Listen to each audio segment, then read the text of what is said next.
Hi there, welcome back to Busternet. It's another episode, and this time we are looking at quick guides. A slightly different topic. This is going to be the myth busting show. Yeah, big name. Let's just hope he gets stuff done. Well, over the course of many years, I've been playing the game for more than 20 years. I've heard lots of myths.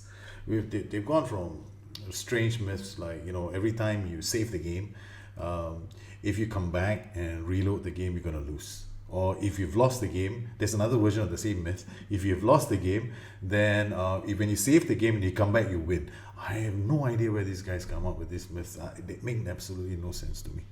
Now, one of the most classic myths that I've heard, and which is something I'm going to deal with on the show, is the myth that every single result is predetermined. So whatever you do in the match doesn't really matter. So you might as well just use one tactic. If it doesn't work anymore, just go into another tactic. But that's not a myth. That's just randomizing the game for yourself. The fact of the matter is, at the start of the game, yes, the game needs to predetermine the outcome based on the tactic you're using, the tactic the AI is using, any other anomalies like maybe a player is injured or some of your players are on a streak, whatever. These are all things that go into the calculations of the outcome of the result. However, that outcome of the result can change. If you score an early goal, the system recalculates all over again. Let's say a person randomly gets injured during a game. Again, the calculations go. The odds of your odds have improved. Again, the calculations, before the match starts, they take that into account. So the fact is that in the game itself, events occur in the game, and these events may have been scripted, but these events can also change. So when these events change, you as a manager, you need to adapt. And this requires you to think about how you're going to do. Look, if this was the case, then I wouldn't have been on this great run. I'd probably be losing more games than I should be winning, because Gloucester City was started out as 1,000 to 1. There were long odds on them even making it out of the division, surviving rather. They were expecting us to be relegated to somewhere lower than the National League North. In the game itself, you've been given something, you've been given all these tools, and these tools allow you to affect the game. And the SI, when they decided to make the game, they included that within the tactical creator certain options for managers. You have the options of changing things around in the game. You're given play instructions. You can adapt to a system that's being thrown at you, and then you're supposed to react to that change. So this game is not anything else but a reactionary game. You are meant to react. You are meant to adapt. So are the results predetermined? Yes.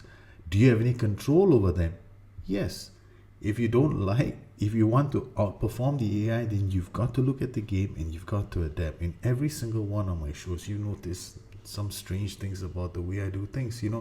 I go into the team instructions and I use them to my full effect. So if I feel that certain players need to place an inverted wing back, I'll go down to Gedin Okitu and I'll turn him into an inverted wing back. Sometimes, in some of the matches, I decide, yeah, fine, I want him to do a low block, so I tell him to close down much more. These are the things that you need to do in a match. You need to be able to think on the fly and be able to adapt. If you can adapt, then you will be able to turn the game in your favor. So this is the biggest myth there is in the game, and this myth is the longest, oldest myth. It's been around since Championship Manager, very first Championship Manager came out. It started then and it's still going on. It hasn't stopped. If you want to try something out, if you have a good team, ask your ass man to take over the matches. If you are not meant to beat certain teams, then you're going to lose a lot. But trust me, there is one ass man in the game who's a super ass man. Yep, there is a super assistant manager in the game, and he'll probably win more games than you as a manager, because I'm amazed at the super assistant manager.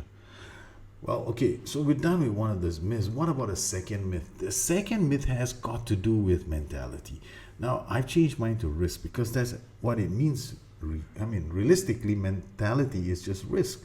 Now, a lot of people seem to think that if you want to play an attacking game, you have to have an attacking mentality. And if you want to be defensive, you need a defensive mentality. This can't be further from the truth. Mentality is just a risk profile. Now, it tells a player to choose, it guides a player on the decisions he has to make. What really defines how we want to attack or not is going to be a shape. This will set up your transitions. You know, how many players go up and down in a transition. This is very important. Then here, mentality and your shape will work together. On lower mentalities, you're asking, if you're playing fluid, then more of your players have to come back and defend. If you're playing on structured, then you're telling your players, okay, this group is the one that's going to be defending. Another thing that you're going to have to look at in terms of what affects your attacking is your defensive line. The higher up your defensive line, the further up you are pushing your backs into the game, and you're asking players to participate in transitions high up the pitch. Yet another myth, this one is a classic, is width.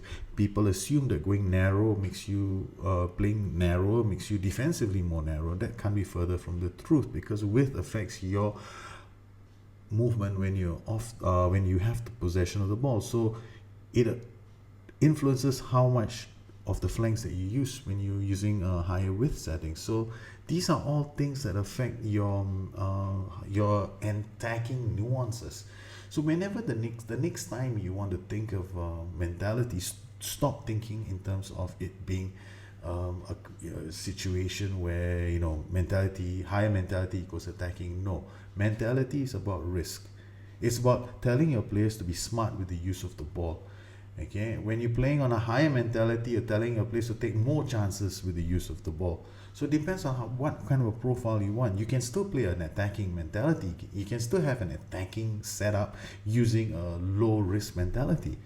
I mean, look at my games right now. Most of my games are played on low risk. When I want to take chances and I'll take a lot more risks, then I just, you know, up the mentality, because I'm willing to throw more into attack and take chances. That's when I go on a higher mentality or higher risk profile. So this is a classic mistake a lot of people are making in the game, and you have to thank Cleon for this as well, because Cleon has been doing a lot of good work on defensive mentalities for a long time. Well, Mythbusters, I think this is what I should call this little segment.